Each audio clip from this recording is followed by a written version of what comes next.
વડનગરમાં આમ આદમી પાર્ટીએ ચૂંટણી લક્ષી કાર્યાલય ખુલ્લું મૂકવામાં આવ્યું હતું। વડાપ્રધાનના માદરે વતન આમ આદમી પાર્ટીએ ઓપનિંગ કરવામાં આવ્યું હતું। વડનગર ખાતે માતુરકી કાંટા બજાર ખાતે વડનગર શહેરના મધ્યસ્થ કાર્યાલય ખોલવામાં આવ્યું હતું। જોકે તાજેતરમાં વડનગર નગરપાલિકા સ્થાનિક સ્વરાજની ચૂંટણી જાહેર કરવામાં આવી છે, તો હવે વડનગરમાં ત્રિપાખીયો જંગ ખેલાશે। જો વડનગરમાં કોંગ્રેસ ભાજપ ચૂંટણી લડી રહ્યું છે, તો તેની વચ્ચે હવે આમ આદમી પાર્ટી ચૂંટણીમાં ઝંપલાવશે, તો શું વડનગરની જનતા આમ આદમી પાર્ટી સ્વીકારશે ખરા?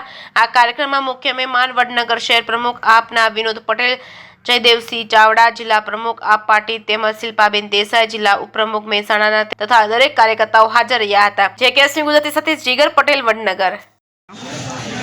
જયદેવસિંહ બી ચાવડા, એડવોકેટ, જિલ્લા પ્રમુખ આમ આદમી પાર્ટી મહેસાણા। વડનગરમાં નગરપાલિકાની ચૂંટણી જાહેર થઈ છે અને આપણે ટિપ્પણીઓ જગ ખેલવા આમ આદમી પાર્ટીને આજે ઓપનિંગ કરીશું, તે વિશે શું કહીશું?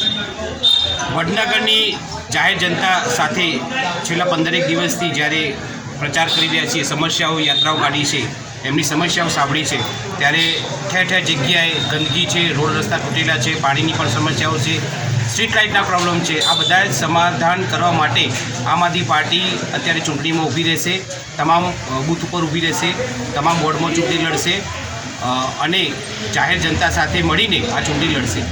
શું આમ આદમી પાર્ટી કોંગ્રેસ સાથે ગઠબંધન કરશે ખરી? કોંગ્રેસ સાથે ગઠબંધન કરવાની કોઈ જરૂર નહીં પડે, કારણ કે અમે વડનગરની જાહેર જનતા સાથે ગઠબંધન કરી દીધું છે। એમના પ્રશ્નો અમે સમજ્યા છીએ, એ પ્રશ્નો અમે સોલ્વ કરવા માટે આ ચૂંટણી અમે કોઈપણ સંજોગોમાં જીતવા માંગીએ છીએ। વડનગરની જનતા પાસે કયા પ્રશ્નો લઈને તમે મત માગવા જશો? પ્રશ્નો એમના જ છે, એમના રોડ રસ્તા ગટરો ઉભરાઈ જવી, પાણી સમયસર ના આવવું, સ્ટ્રીટ લાઇટના પ્રોબ્લેમ છે, વેરા અતિશય આપવા છતાં આ બધા સુવિધાઓ કરી એ નથી મળતી। એના કારણે આજે સામે ચાલીને લોકો આમ આદમી પાર્ટીને સ્વીકારી રહ્યા છે અને એ તમામ વડનગરના રહેવાસીઓનો ખૂબ ખૂબ આભાર। આપ કેટલા ઉમેદવારો લડાઈ શકશો આમ આદમી પાર્ટીના?